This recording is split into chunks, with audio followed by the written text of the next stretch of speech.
ABN Marathi news मध्ये आपल्या सर्वांचं स्वागत आहे। ताज्या बातम्यांसाठी एबीएन मराठी न्यूजला सबस्क्राइब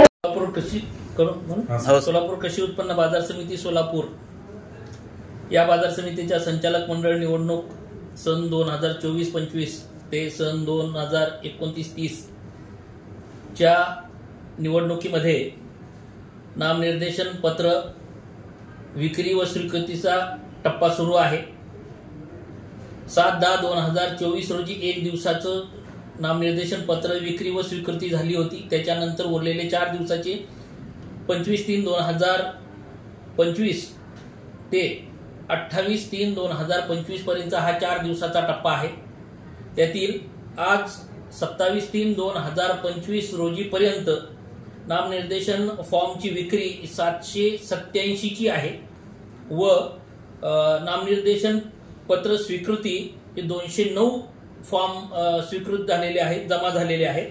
म्हणजे उद्याचा फक्त एक दिवस बाकी आहे। 28 मार्चचा एक दिवस बाकी आहे। त्या दिवशी सुमारे 550 फॉर्म हे शिल्लक राहिलेले जमा होणे अद्याप बाकी आहे। त्यामुळं निवडणूक कार्यालयाने या स्वीकृतीच्या दृष्टिकोनातून व्यवस्थित नियोजन केलेलं आहे।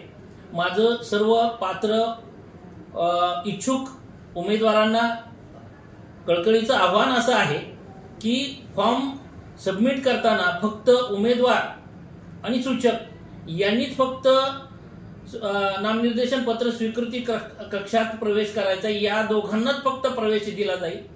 अन्यथा इतर कोणत्याही व्यक्तीला आत प्रवेश दिला जाणार नाही। कारण बऱ्याच मोठ्या प्रमाणामध्ये फॉर्म उद्या सबमिट होण्याची शक्यता नाकारता येत नाही, त्याच्यामुळे गोंधळ उडू शकतो। त्यामुळे पोलीस बंदोबस्तामध्ये उद्या 28 मार्च या दिवशी नामनिर्देशन पत्राची स्वीकृती ही पोलीस बंदोबस्तामध्ये करण्याचे आम्ही आयोजित केलेलं आहे।